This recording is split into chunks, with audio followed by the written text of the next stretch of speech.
programa Outras Palavras, um oferecimento Sindiúte MG, Sindicato Único dos Trabalhadores em Educação de Minas Gerais. Olá, veja no programa de hoje o que simboliza o 13 de maio para os profissionais da educação. Por que os negros consideram essa data um dia nacional de luta contra o racismo? Veja as repercussões da greve geral que colocou milhões de brasileiros na luta contra a reforma da Previdência. O calendário de lutas que move os trabalhadores em educação. Vamos a Brasília com as notícias da CNTE.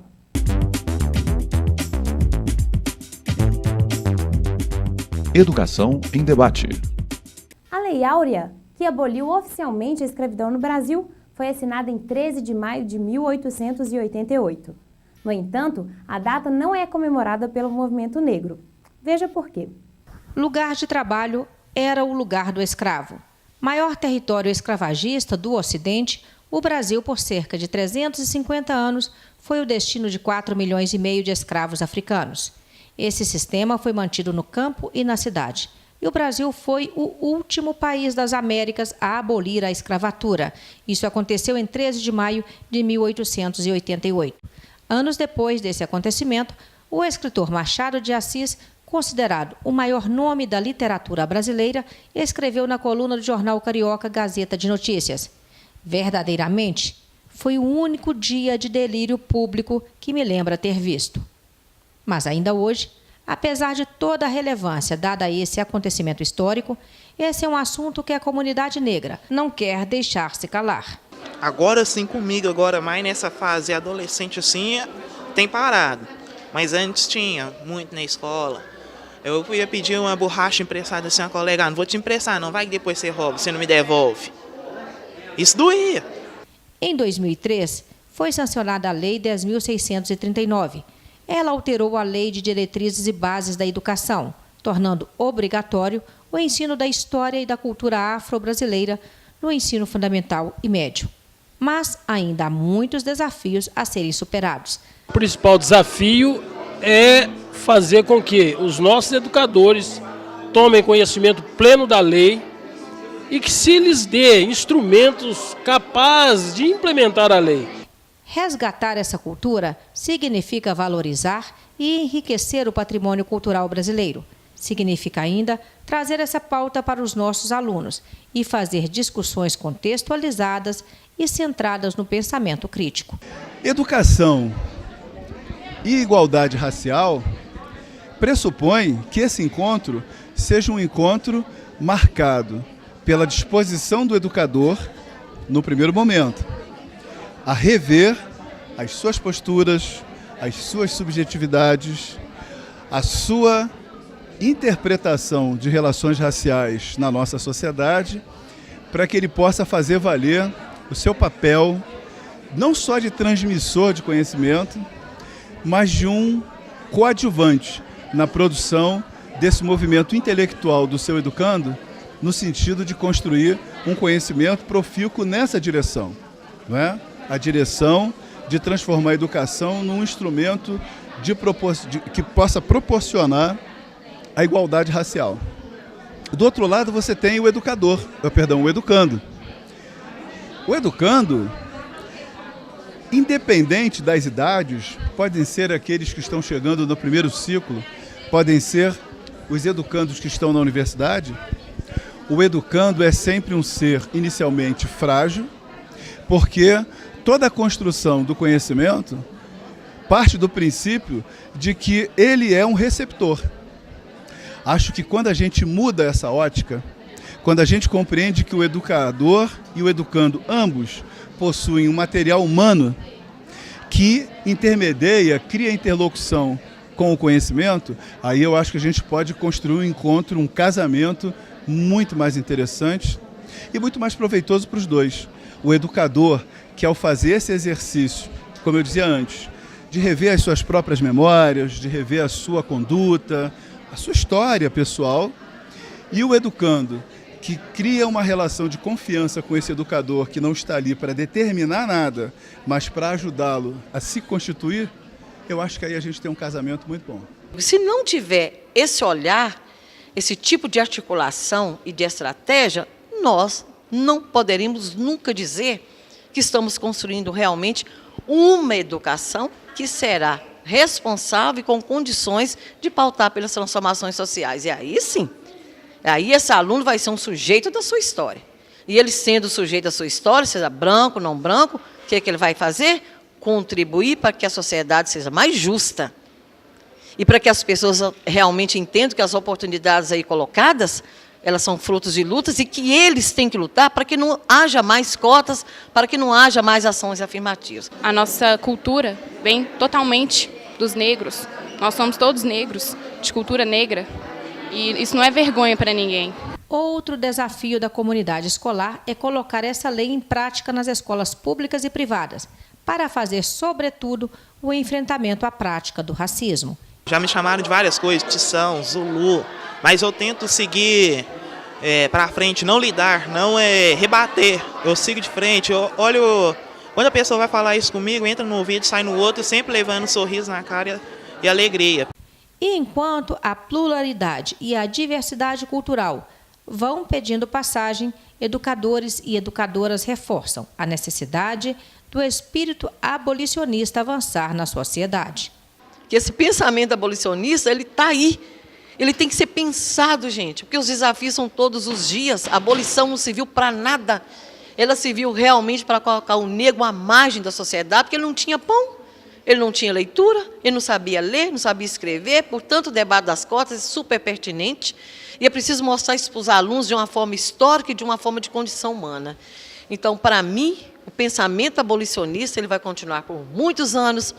Penso que não avançou muita coisa ainda do ponto de vista humano, não. Pode ter avançado de discutir um texto dentro da sala de aula, de estarmos discutindo aqui, mas ainda não do ponto de vista humano. E eu acho que começa desde pequeno a quebrar esse preconceito e a conviver com as pessoas sendo todos iguais. Para o movimento negro, o 13 de maio precisa ser reelaborado, porque houve uma abolição formal, mas os negros continuaram excluídos do processo social. Foi a partir de minha vivência de infância, de juventude, aprendendo num bairro negro, né, numa comunidade que era negra, e depois, enquanto formada educadora, a partir de 70, pegando todas aquelas informações, né, que ocorreram lá em Salvador, a partir dos anos 70, e no Brasil também, com fundação do Bloco Ileaê, depois o MNU, e quando eu entrei também para o Candomblé, na década de 70, e aí eu empunhei, né, a bandeira de luta como uma religiosa do Candomblé, né, mas fazendo sempre educação. E na minha sala de aula, o primeiro material para mim fui eu mesma, com a minha consciência, com a minha militância, né? Depois vieram as contribuições e hoje nós temos N material didático. Mas o primeiro material somos nós mesmos, é cada educador com a sua consciência que faz na sala de aula acontecer, independente de secretaria, independente de tudo. Quando você tem consciência do que você é, do valor que você tem enquanto ser humano negro, você faz acontecer alguma coisa na sala de aula. Você procura um lado, e é o lado da liberdade, é o lado de lutar contra o racismo, é o lado de lutar contra preconceitos, é o lado de lutar por justiça, por igualdade. E essa igualdade, a gente fala muito de igualdade racial, Macota, que papel a educação tem nisso tudo? E você, de fato, acredita que esse país nosso está mudando? Porque tem muita gente até que acredita que nem tem racismo por aqui. Como é que você vê essa transformação social? Com o golpe, eu vejo a gente retroceder, né, num Brasil diferente, numa sociedade brasileira diferente, em que a gente vislumbrava, né, uma sociedade justa, em que negros, índios, toda essa população marginalizada tivesse espaço, tivesse uma forma de viver numa sociedade em que cada um, na sua diversidade, tivesse iguais direitos. Que foi por isso que nós lutamos, ter iguais direitos para negros, para brancos, para índios, para ciganos, para quilombolas, para pessoas de comunidades tradicionais, para todos que eram invisibilizados. nós atualmente, né, começamos a nos tornar visíveis. E veio o golpe, mas eu creio que nós não vamos aceitar essa.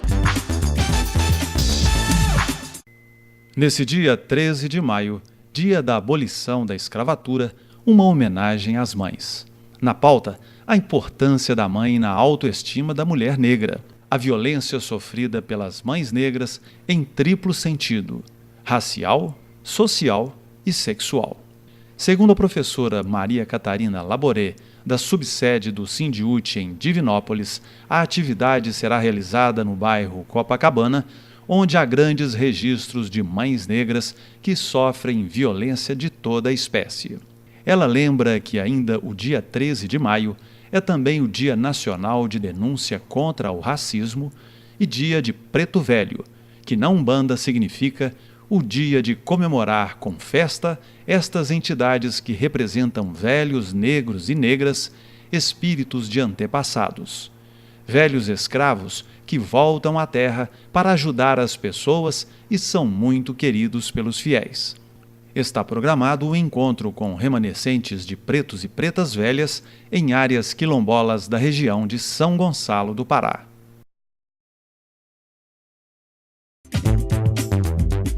Atualidade. Veja as repercussões da greve geral que colocou milhões de brasileiros na luta contra a reforma da Previdência. A avaliação da CUT e demais centrais sindicais foi de que a greve geral realizada no dia 28 de abril foi exitosa. A agenda feita em conjunto por todas as centrais para fazer o enfrentamento às reformas foi acertada. A greve geral do dia 28 de abril foi espetacular, com números expressivos em todo o Brasil. As pesquisas e os atos mostram que a população está contra as reformas. É fundamental mantermos a luta e as ações de forma contundente. É um dia 28 de luta contra a injustiça, contra a miséria, contra a desigualdade. O que a CUT está fazendo ou pretende ainda fazer em relação a todo esse ataque? Bom, primeiro que nós não vamos descansar, nem um minuto, nem um momento sequer. E vamos realizar tantas manifestações quanto forem necessárias para reverter isso. Agora, na questão da reforma trabalhista, é investir pesado sobre aqueles que fazem parte da Comissão de Constituição de Justiça do Senado, que é para onde a matéria da reforma vai. E forçar, inclusive, para que o presidente, ou que seja aprovado um recurso para que a reforma seja discutida no plenário do Senado, porque aí nós temos capacidade maior de fazer a intervenção. Ao mesmo tempo que nós não vamos parar de pressionar os parlamentares nas suas bases eleitorais. Vamos ampliar o nosso nível de organização, a nossa comunicação com a sociedade, e aí sim, com certeza, nós vamos retroceder esse conjunto de ataques que nós estamos sofrendo. Calendário de lutas. O Conselho Geral do Sindiúti-MG, reunido no último dia 5 de maio em Belo Horizonte, votou e aprovou o seguinte calendário de lutas para os meses de maio, junho e julho. 8 a 12 de maio, continuar a pressão aos deputados federais que votaram a favor da reforma da Previdência na Comissão Especial da Câmara dos Deputados. 24 e 25 de maio, greve contra a reforma da Previdência com atividades locais dos municípios e mobilização de caravanas para Brasília. 20 de maio, encontro das redes municipais que realizaram lutas contra a reforma da Previdência e queiram atuar filiando-se ao Sindiúti-MG ou atuando em parceria com o sindicato. 26 de maio, em conjunto com outras organizações, haverá um dia estadual de luta em defesa da educação pública, crítica e inclusiva contra a lei da mordaça na educação. 24 a 28 de maio, Fórum Mineiro de EJA, Educação de Jovens e Adultos. 2 e 3 de junho, encontro dos servidores e servidoras das Superintendências Regionais de Ensino e órgão central da Secretaria de Estado da Educação. 30 de junho e 1º de julho, encontro dos auxiliares e das auxiliares de serviços da educação básica. Momento CUT Minas. Cerca de 5.000 pessoas participaram do Congresso Extraordinário da Central Única dos Trabalhadores de Minas Gerais, CUT-MG, realizado em Belo Horizonte nos dias 31 de março e 1º de abril. Logo na abertura, já se viu o tamanho e a grandeza desse que foi o maior congresso já realizado pela CUT Minas. O espaço da Assembleia Legislativa de Minas Gerais, segundo a presidenta da CUT Minas, Beatriz Cerqueira, foi pequeno para tanta gente. O Congresso superou a nossa expectativa. Alguns diziam que a gente deveria ter ido para o Mineirinho. Aí a gente não vai conseguir mobilizar tanta gente. A gente errou, né? O Mineirinho seria pequeno para nós nesse Congresso extraordinário.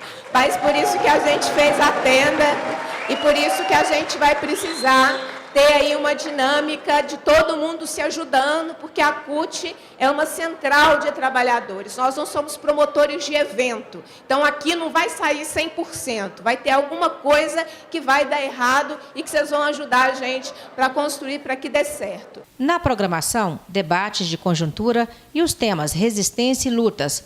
O Congresso também pautou o ato do Dia Nacional de Mobilização contra as reformas da Previdência e Trabalhista e a terceirização, e teve inclusive marcha pelas ruas da capital mineira. Outro momento marcante foi o ato pela Memória, Verdade e Justiça, que aconteceu em frente à sede do antigo Departamento de Ordem Política e Social, DOPS, um dos símbolos da ditadura militar. Este congresso foi pensado para 31 de março e 1º de abril, não por uma coincidência, não pelo desejo de nos encontrarmos exclusivamente nesse fim de semana. Foi pensado no dia 31 de março e 1º de abril, porque dessa data a gente rememora o golpe de Estado de 1964.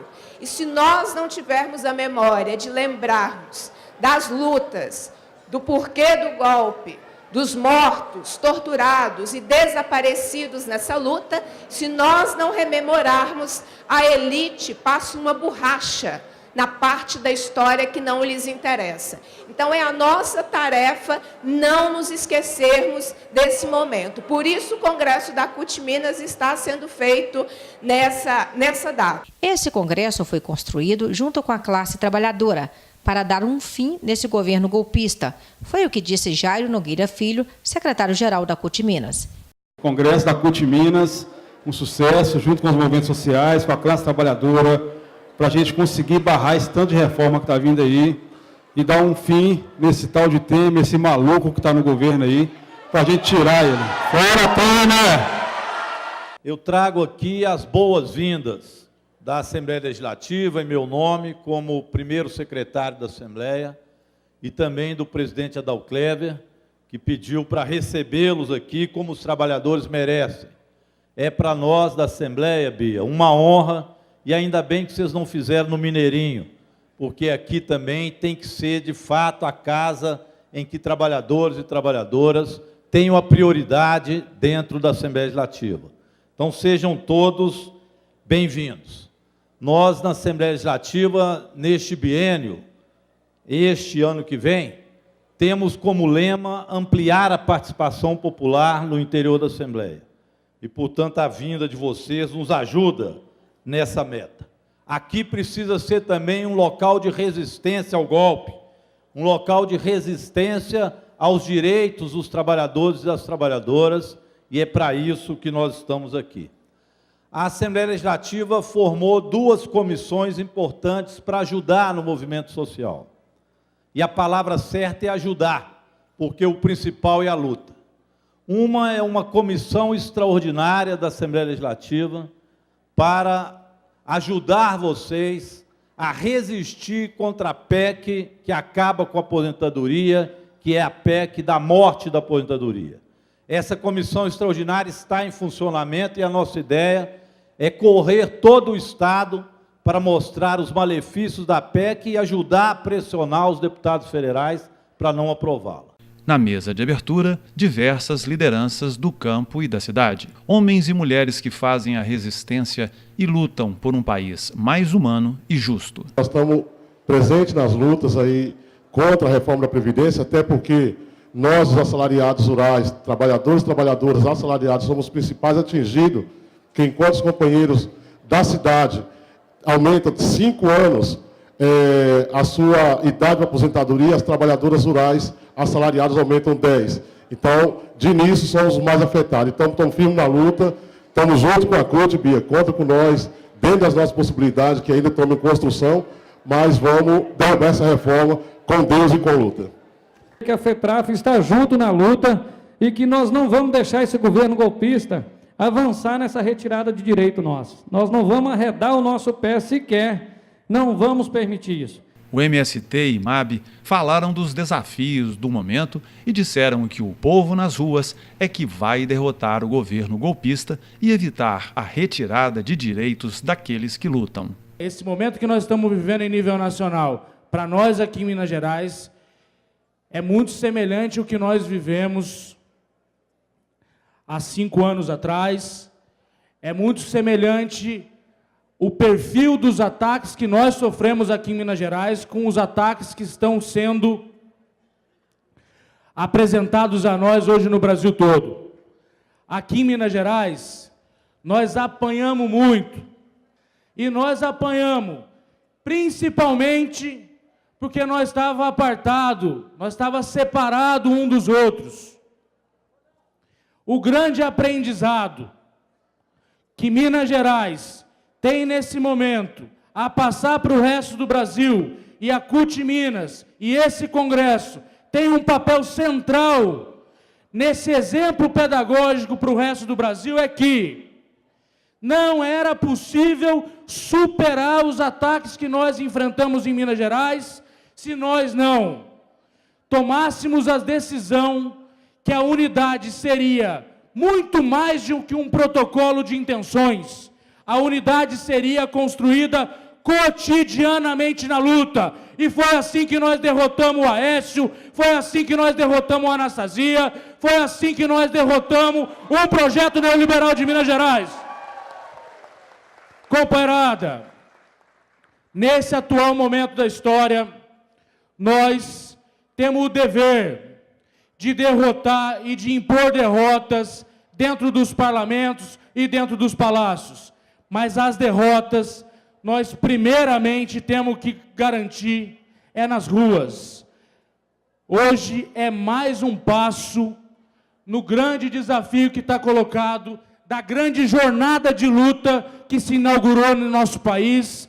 E Minas Gerais, com esse acúmulo e essa tradição combativa que nós podemos afirmar, vai garantir que quem luta educa, vai garantir que quem luta educa e tem conquista e avança na construção e na superação dos desafios que estão colocados para a classe.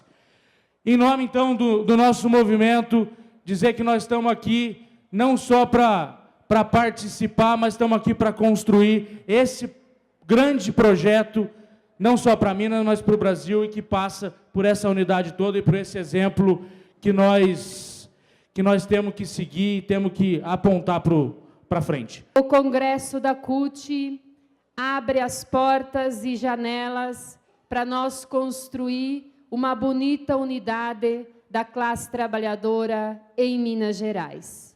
E nesse momento isso acontece porque no último período nós viemos com muita cumplicidade, com muita humildade e confiança, construindo um projeto para Minas Gerais, onde os trabalhadores e trabalhadoras façam parte desse projeto.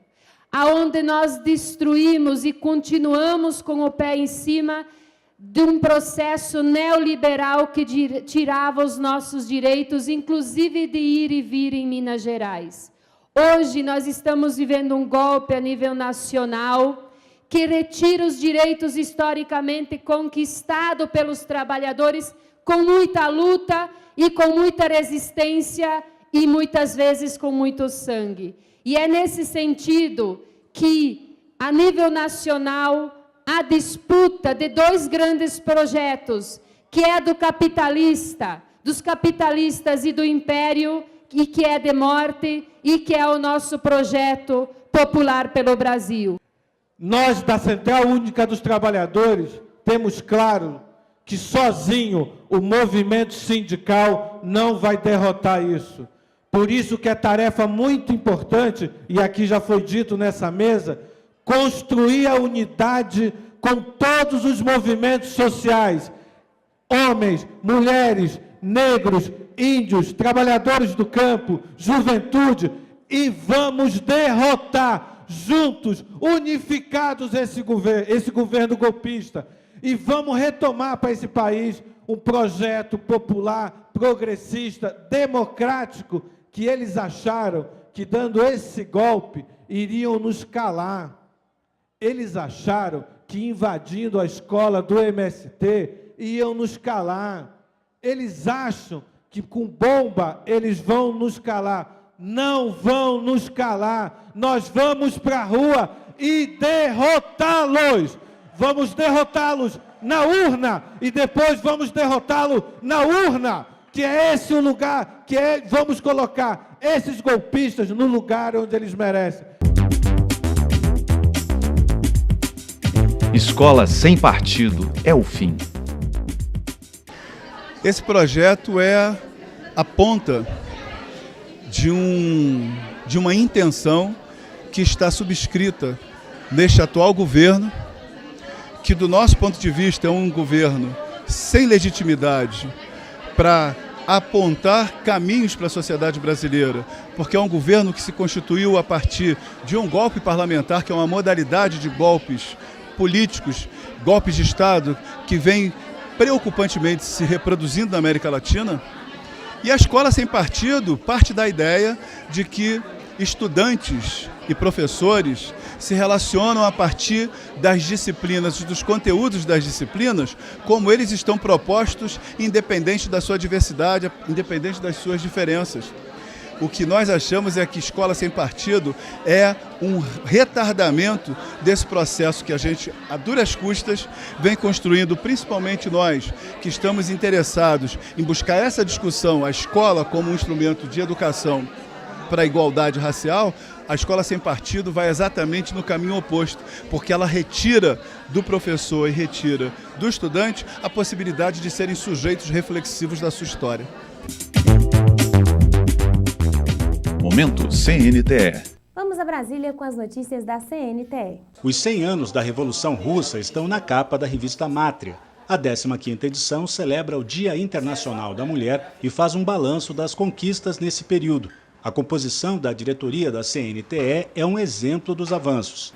Isso, para nós, é algo extremamente importante numa categoria que mais de 80% são mulheres, quer dizer, não tem essa representatividade dentro da direção, mas o fato da gente ter 50%, conseguirmos, né, numa confederação que é uma das maiores, então isso para nós também é uma grande vitória, né? E isso é fruto do diálogo não só com as mulheres, porque nós não precisamos falar com nós mesmas, nós precisamos falar com nós mesmas para reafirmarmos, conversarmos com aquelas mulheres ainda que não tiveram acesso à informação, às políticas, para que elas venham, participem mais, mas os homens precisam também ler a revista Mátria, eles precisam nos ouvir mais. A nova edição trata dos direitos das mulheres, além dos riscos de retrocesso, como o projeto Escola Sem Partido. A proposta de reforma da Previdência, que acaba com a aposentadoria especial das professoras, é um deles. Com a reforma da Previdência, que aumenta a idade, né, que para com os homens, isso para as mulheres vai ser algo assim extremamente ruim e vai ter um impacto na família como um todo. Ou seja, na sociedade, as mulheres rurais, as professoras que perdem a aposentadoria especial, né, de 25 anos de contribuição. Então, tem um encarte teórico que fala sobre isso e nos ajuda a dialogar com a nossa categoria e com a sociedade como um todo. Nosso programa chega ao fim. Agradecemos a sua audiência. Fique agora com o nosso quadro de humor. Gente, vamos perder os direitinhos, vamos ter...